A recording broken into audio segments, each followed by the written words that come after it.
हमारे पास प्रश्न है AP 21, 18, 15 का कौन सा पद -81 है, साथ ही क्या इस AP का कोई पद शून्य है, सकारण उत्तर दीजिए। तो इसके लिए एक फॉर्मूला हम उपयोग में लाते हैं, AN बराबर A प्लस N-1D। यहाँ पे AN जो आपका आखिरी पद होता है वह होता है, यह N जितने नंबर का पद बोला है वह होता है, A आपका पहला पद होता है, D आपका सार्वंतर होता है, मतलब कॉमन डिफरेंस। कैसे निकालते हैं? A आपका क्या है? पहला पद, तो पहला पद यहाँ पे 21 है, तो जो A का मान है वो आपका 21 है। इसके बाद आपको D का मान निकालना है, तो D का मान निकालने के लिए हम दूसरे वाले पद में से पहला वाला पद घटाते हैं। अगर इससे निकालना है तो 15 में से हम 18 घटाएंगे, तो हम घटाते हैं 18 में से 21, तो कितने बचेंगे? ये बचेंगे आपके पास -3। तो ये आपका D आ गया। फिर आपको दे रखा है कौन सा पद? -18 है, तो हम मान लेते हैं जो N वा पद है, तो AN व पद जो है वो क्या है आपका? -81 है। हल करते हैं हम इसको, मान रखेंगे पहले यहाँ AN का मान हमने रखा है -81 बराबर A का मान आपके पास 21 है, प्लस N व पद हमको ज्ञात करना है, तो N-1, D का मान आपके पास -3 है।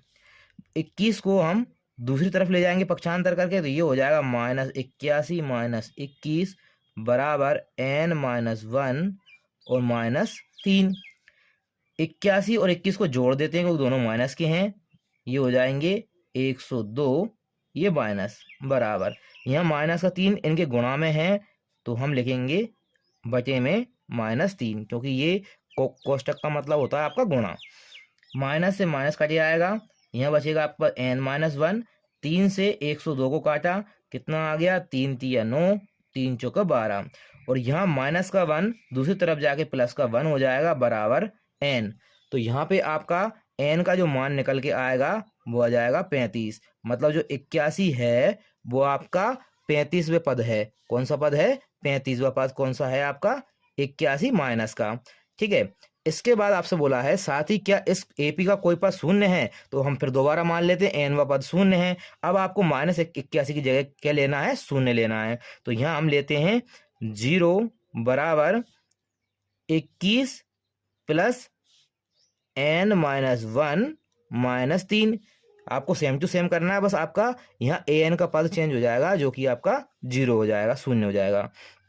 21 को इधर लेके आएंगे, ये हो जाएगा -21 बराबर N-1, कोष्टक के बाहर आपका -3। -3 को हम बटे में लेके आएंगे, तो -21 बटे -3, माइनस से माइनस कट जाएगा, यहाँ बचेगा N-1। 3 से हमने 21 को काटा, ये आ जाएगा 7। -1 को इस तरफ लेके आएंगे तो ये प्लस का 1 हो जाएगा बराबर N। तो यहाँ N का मान कितना आ जाएगा आपके पास? 8। तो जो 8वां पद होगा वो आपका कितना हो जाएगा? 0। तो ये आपके प्रश्न के उत्तर हो जाते हैं।